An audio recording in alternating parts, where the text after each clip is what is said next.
Parenting is hard. It can also be rewarding, but getting through the grind to the good stuff can be a real struggle.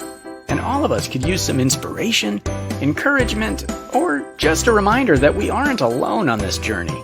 Sometimes even parents need a timeout.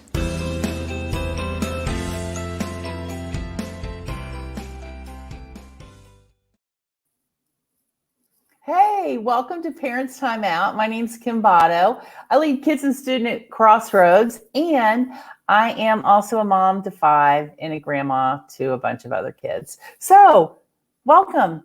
Parenting is not meant to be done alone. So this is the time during the week where we gather with other parents and we learn from other experts, which are often other parents too. And tonight we're going to be talking about play with my friend Jayne Schooler. And the quote that I want to open up with is from Fred Rogers. We all love Mr. Rogers. And he said, play is often talked about as if it were a relief from serious learning. But for children, play is serious learning. Play is really the work of childhood. So Jayne, yes, she's on staff at Back to Back and Trauma Free World, which is a ministry that provides amazing training for caregivers and parents, especially around kids from trauma. And they also have a number of homes in different countries. And Jayne is kind of a big deal. She's got a whole bunch of books. This is my favorite book that she's written, Wounded Children Healing Homes. Really, really good book. It's good for any parent, and it is especially good. I got it when we adopted our youngest 2 girls. So, Jayne, thank you so much for being with us tonight. Yeah, it's what an honor, Kim. I've looked forward to it. Oh, well, I always learn from Jayne, and it's fun to have, over the years, gotten to know her and train with her and be trained by her. So if we get started, as you're watching, tell us where you're watching from. We'd love to know. And then let's just start out with a question, and you guys can answer this question too. And it is, you can just answer in the chat. Jayne, how have your kids taught you about the importance of play through the years? You know, life lessons always come hard, even lessons about play. And I can remember I have a amazing daughter that's 44, amazing son who we adopted at 16, who is now 53, which is a little hard to say that I have a 15-year-old son. But anyway, when Christy was probably about 8 or 9, I got a couple really quick stories. I was working on writing a curriculum on building a healthy family. And she came in, it was in the evening, it was after school. She came in and said, Mom, would you come and play the piano with me? And I said, no, honey, I'm really busy writing this curriculum on the healthy family. Oops, I shut my computer. I said, you know, I'm working with other parents, but missing it out in my own family. And then another occasion, I had Chrissy and a good friend in a car. It was after work. I picked them up, and we were driving an hour to someplace, and they got louder and louder and laughing, and it was giving me a headache. And I said to Chrissy, why don't you guys just be quiet? And she said, Mom, why don't you just join in? And I thought, oh my goodness. And so I have tried to be more intentional about when she was growing up, looking for those times to connect in a playful attitude instead of always being so busy. And it has to be intentional. So that was one of the funnier learning moments for me as a parent, taught by my kids. What is it? As we get older, we kind of lose that. We get so caught up in everything going on around us. And actually though, because we want to be productive, but I find that when I stop and just have a little fun, play a card game with the kids or go out and do bubbles with the grandkids like I did this afternoon, I actually come back and I'm more productive. Oh, you are, because you have taken a break when you think about that. You know, Karen Purvis said, you know what? Plan intentionally times in your days. Tell the kids, we're going to set a timer for 15 minutes. What do you want to do to play in those 15 minutes? You guys plan it. So they're planning ahead. So when that time, but do it 2 or 3 times a day and be intentional about engaging with your kids and play. And let them kind of drive it. Mm-hmm. Right. Yeah. Because if you just wait till it happens, it won't happen. There's too many No. dishes to wash and work to be done. So Jayne, is there anything else you'd like to tell us about your family? Oh, Who they you are? are just really amazing. My husband's a pastor. We've been in the ministry for 45 years, and our kids have been the PKs, which is always fun. We have 4 grandkids. Micah is, my daughter has a senior in college, a senior in high school, and what we call our bonus baby, Aaron, who is 7, who is just learning baseball. And our son, Ray, has a daughter, Lacey, who's 13. So that's our family. And they're so busy, it's hard to get time to play with the grandkids. But we try to be intentional about it. Good. Well, and they live, so Mainville. So are they both pretty close to you? Both your kids? We live in Kettering, and they live in Germantown, actually. Okay. Yeah. Can I tell you real fast how God did something in 30 seconds? Yeah. Our little grandson, Aaron, is quiet, and he's introverted, and he's never played baseball in his life. And so it's been really hard this season to go out. And if he would get out, he would cry. He's this little guy. And I felt so sorry for him. But on Sunday, Kim, their team was in for the championship, the league championship. They were down 13-1. They came back 19-19. It was the bottom of the 6th inning, and it was Aaron's turn up. And he hit in the winning run. And it was like, my gosh. It was so good. And when we're talking about play, when our kids are playing, to be so present with them. I mean, he had both grandparents there, his parents, his brothers, everybody was present in his play to celebrate with him. So that's important when we think about play. And I bet they weren't just physically present. I would imagine that you guys weren't scrolling through your social media on the phone. You were physically present, and you were also, you were emotionally present. You were watching what he was doing on the field. Oh, we were intense. Oh, we had our phones, but it was on camera. Right. Yeah. That's good. Well, congratulations to Aaron. A big day for him. We're still rejoicing with him. Nice. Good. Well, if any of you guys are watching in, if you have any questions, let us know. And Jason just pointed this out, and I just want to say this too. This book was actually on one of my favorite shows, This Is Us. And I remember that night watching it with Mark, and it came on. I'm like, stop. And I took a picture and I texted it to you. Because you didn't even know it was going to be on, right? No, they never told us. And I hadn't watched the show, so I started getting all these texts from people, including you, and I didn't have any idea. So it was so fun that happened. Yeah, it was. We need to get you back just to talk about foster care and adoption, because I'd love to know what you think about This Is Us and how they showed foster care. But we're talking about play tonight. And if you have any questions, and it doesn't have to be just about play, any questions for Jayne, send them in. But let's start out with, like we were talking about, sometimes it's hard for parents to play. So why do you think that is, that we as adults have such a hard time? And what barriers do you see that parents have to playing with our kids? I think probably one of the biggest barriers is that growing up, their parents probably didn't play either. Think about the generational stuff that were going on when my parents grew up in the Great Depression. And their whole style of parenting was work hard. You got to work hard. Although they did encourage us in individual things. I grew up playing tennis, which was a great thing to play. But I think nowadays there is so much pressure to succeed, and work is a big one.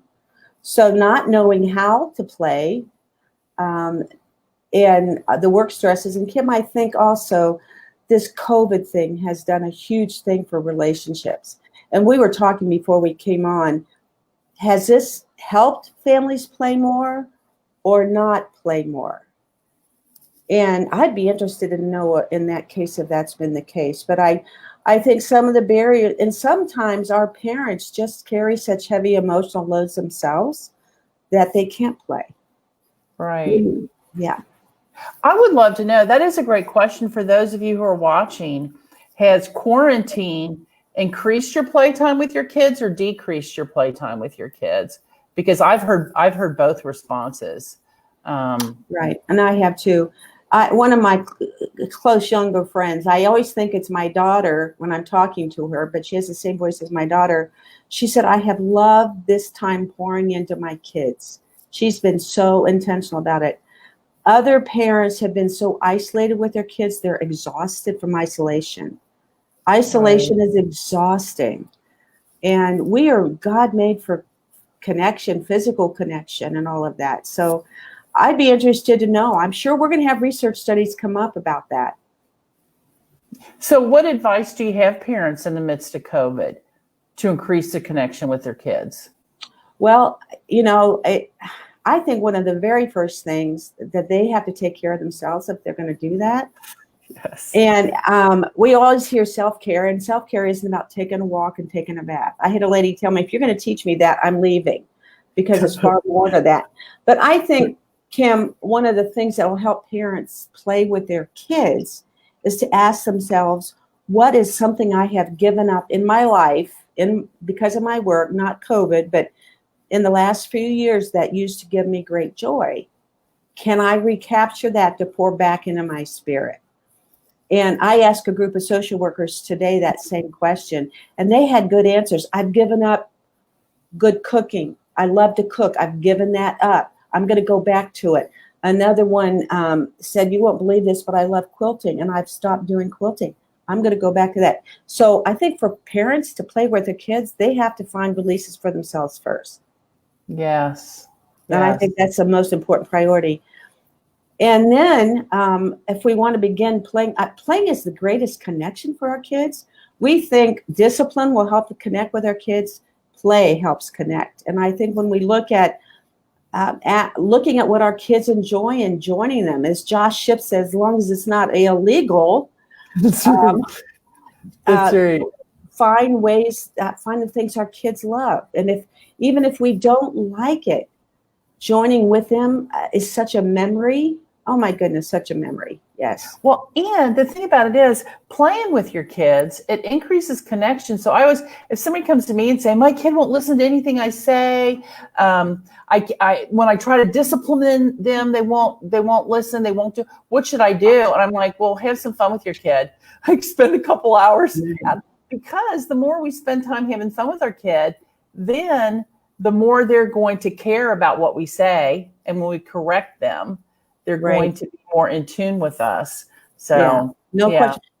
They, I believe, Beth, that will be sending out or has already sent out to folks or made available Dr. Gordon Newfield's articles on a playful approach to discipline, part 1 and part 2. It is really interesting. He said, because some of our kids, he calls it what, counter will. You tell me to do this and I'm not going to do that. I'm going to do something else because there's a lack of relationship. And the answer to that kind of thing is learning to connect and play, whatever that is, playing outside, whatever. So what does that look like in the context of discipline? Like if you, because sometimes we have to discipline our kids. There's something we need to correct. So how do we use play as we discipline our kids? When you think about it, there's always meaning behind behavior, and we teach a lot about that. And sometimes we have higher expectations for our kids than where they are developmentally, and especially with kids of trauma. And so you may have a 6, 8, or 10-year-old that's more emotionally a 3 or 4-year-old, and you want them to complete a task. Well, what would you do with a 3, 4, or 5-year-old? You would join them in it. And I think sometimes if we learn to join our kids in the tasks as they grow and develop, they'll be able to take those tasks on themselves. But sometimes we expect more. So we have to look at the meaning behind behavior. Maybe they don't know how to do the task. And so the only way they know to respond is oppositional behavior issues with that. So we have to look at the meaning behind all of that. But Jayne, because having 2 daughters who are adopted, we were late to the game in being more. We've all been late to the game. I wasn't late to the game. I missed it. Yeah. So, but people will say, well, you're just enabling your kids. Kids need to learn how to do chores on their own. And what would you say to that? I read something that we are hardwired for obedience to God. When our heart connects with God, we want to do what he wants us to do. And so we have to work on that heart connection to our kids. And when our kids are heart connected to us, they're going to respond to doing what we want them to do. I can absolutely guarantee it. Yes, I agree. Jason just mentioned in a comment, he said one of his barriers to playing with my kids is my own need to control the situation. So what do we, if we do have control issues, Jayne? We all have. Yes. That's right. Yeah. What words would you say to Jason about that? I was thinking something funny, but I won't. You can be funny. Please be funny. We have to examine, okay, go deep here. Why do I have control issues? Where's that behavior coming from? What do I believe about losing control, which is controlling my emotions and behavior? So what am I believing about control? We could get real insight when we stop and say, why am I trying to control all these things my kids are doing? And so I think it's really super important that we look at the meaning behind our own behavior when we're talking about our kids. Yeah, I find with me, like when my kids were little, or sometimes when everything else in my life was out of control, I tried to control the only thing I could, which was the small people living in my house, which actually then I learned, I really can't control a 3-year-old. Even though they're small and I can physically move them, I can't control everything that they do.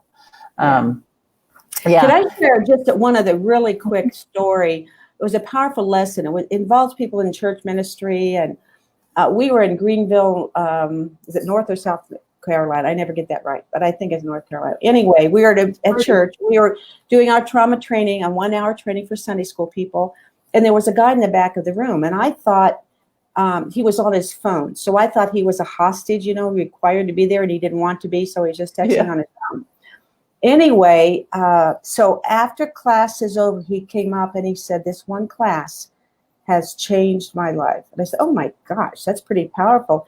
And he said, we have a little boy in our Sunday school class that comes in and he's out of control. He's not there very long before I have to ask him to be removed. I kick him out, basically. And he said, but I know he comes from a pretty difficult life, domestic violence, a lot of trauma in his life. Mm-hmm. And he said, you know what? I know this little guy loves football.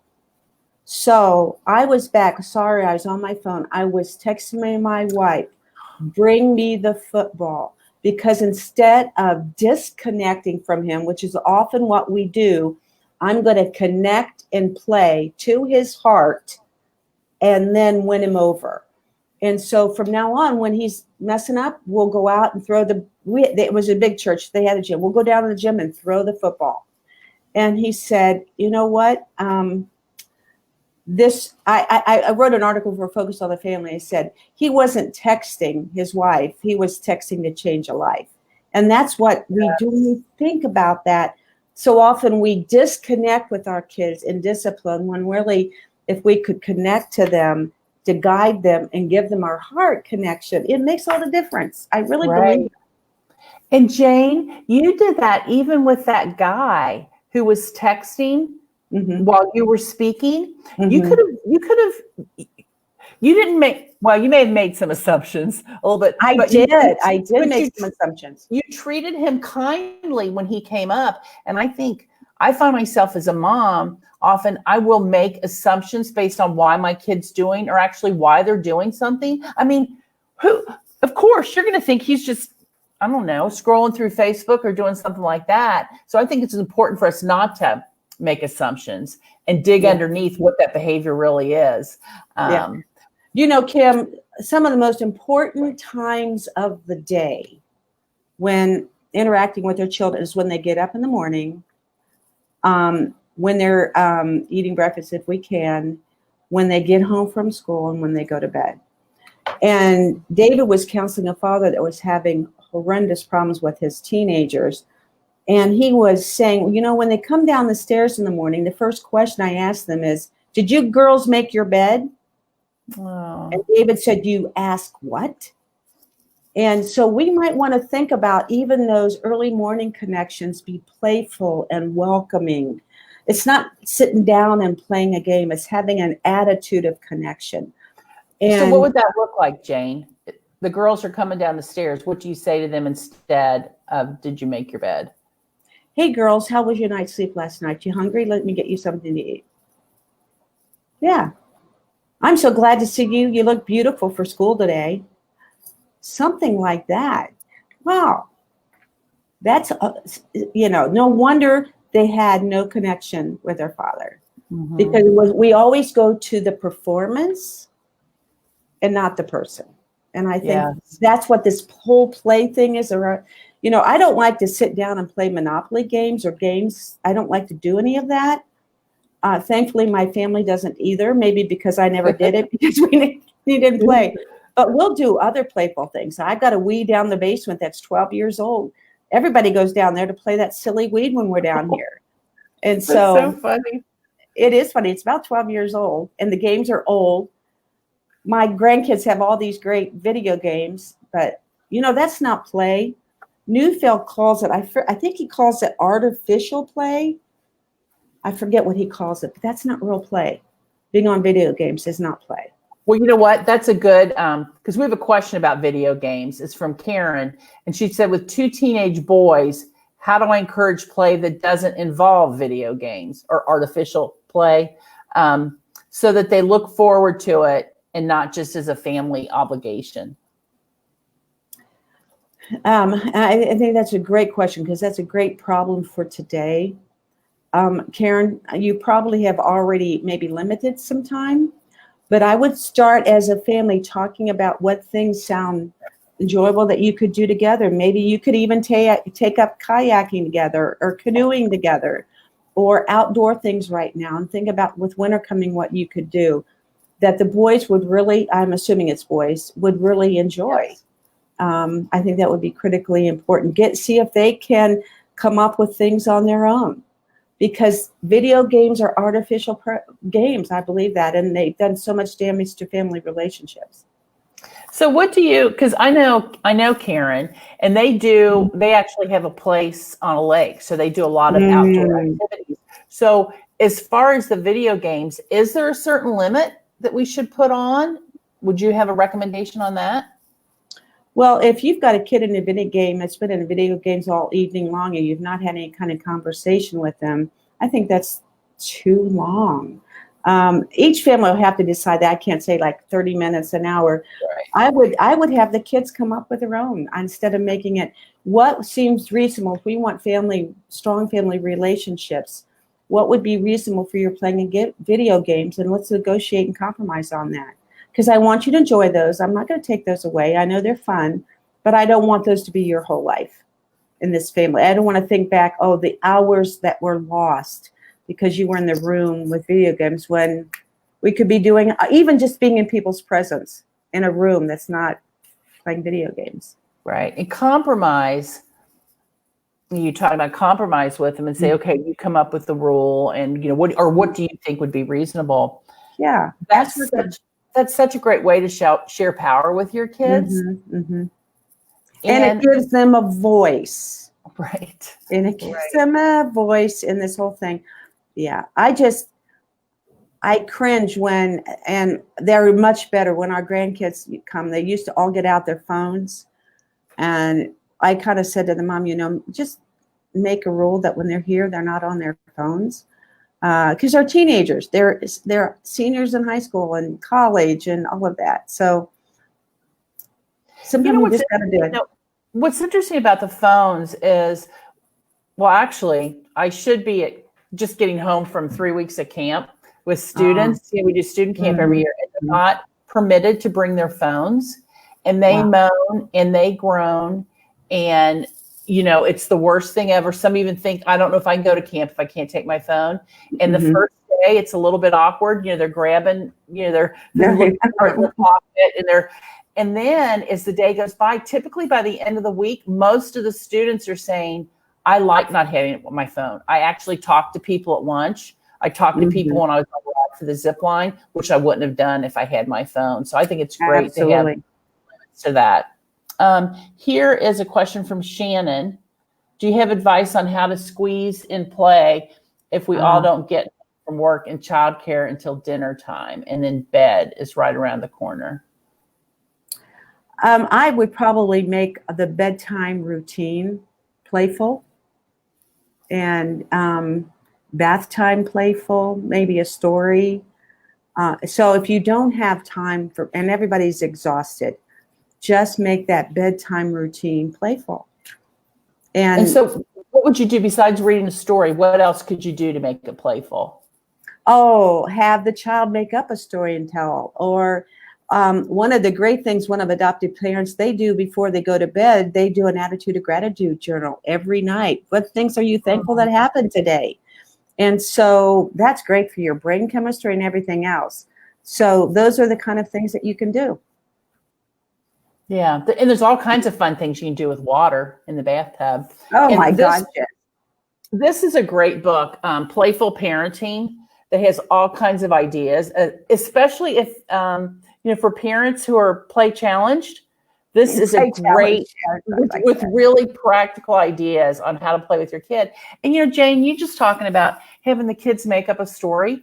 I think I say this every week on Parents Time Out, but so often we make it too complicated, and we think we need to have 30 minutes of this real elaborate play. And it could be as simple as having the kid make up a story at playtime, or putting bubbles in the bathtub and doing all kinds of crazy stuff with that. Put a little food coloring in there too. Might sting your kids a little, but it's fun. Yeah, sure. Just laughing. What the scriptures tell us a lot about what laughing does. And playfulness and laughing just promotes just well-being. And that's so, so important. It is. And we want our kids to be the best version of themselves, and actually play is an important part of their growth and development. It is absolutely key to their development. And one of the things I've been concerned about during this COVID season, and it started my journey on looking at play, is right by my granddaughter, or by my grandson's house, is a playground, and it's wrapped in yellow tape. No playing here. And I thought, what are we doing? And there have been several articles that have come out now about the impact of COVID on child development. And part of it is because of the lack of play, because they need the play. They need the social interaction. So now that things are better to some degree, we can catch up. We can do some catch up. And can we catch up? Like, how do we catch up? Starting doing what you did before. Get in that play every day in the playground, doing those kids will catch up. Yeah. And I think that's important for parents to know, because I know there are parents that are watching that are saying, I'm not playing with my kids. I'm all work and no play. And it is never too late, to start these routines. No. And again, I keep going back to, if you can't play games, it's a playful attitude. We are training some caregivers, and I'm watching the time here too, my friend, caregivers in Kyrgyzstan, actually. And this really military-like caregiver mom, she was a mom in I forget the place where they were. Anyway, she says, I can't play with my kids. And I told her, I had through the translator in Russian, I said, I've watched you all day be playful with your colleagues. You have a playful attitude. So she didn't recognize that. That's good. So we need to call it out on each other. Yeah. Jayne, we are kind of ending our time right now. That was fun. That went really quick. It did. I always love being with you, Jayne, and you are fun. I have seen, I've been in trainings with you where you're always pulling out goofy things, and you make life more fun. So I'm very thankful. Keep my joy. Yeah, absolutely. I'm thankful you're in my life. So now that we're at the end, what would you like to, do you have any final words for the parents who are watching? For children, your presence matters. And I think if we can be present in play with our kids, a playful attitude, present at their games, engaging them at play, at bedtime, and just with a playful attitude, children will remember that my parents were present. And I think that's the most important thing. Mm-hmm. You know what I heard you say once, Jen? I forget where it was, but you said every kid deserves to have somebody waiting for them to get off the bus, the school bus at the end of the day. Every kid. Yes. Oh my gosh. I had thought about that so much. They need to know that somebody cares and somebody is looking forward to them coming home or back. Kurt Thompson says every child is born looking for someone who is looking for them. So that connection is so important. And I think don't let chores and rules and regulations trump relationship. That's so important. Absolutely. Well, Jayne, thank you so much for joining us. And you know what? I'm especially thankful because here we are talking about play, and you passed up going kayaking with your daughter. Yes, to play with. How ironic. I said I can't go. I have to do a webinar on playfulness. So anyway. I hope that she asks you again really soon to go kayaking. Yeah, I'm planning to try. I've never had it. I've never done it. So that's great. And so parents, join us next week at 8:30. And our guest is going to be Kyle Ranson, he's a dad of 3. He's going to talk about being an intentional dad. And Kyle is also a teaching pastor at Crossroads Church. And he also has the pleasure of being my boss. So he'll be on next week. So we'll look forward to seeing you. Jayne, thank you so much. Thank you. This is fun. This is great. Thank you, everybody.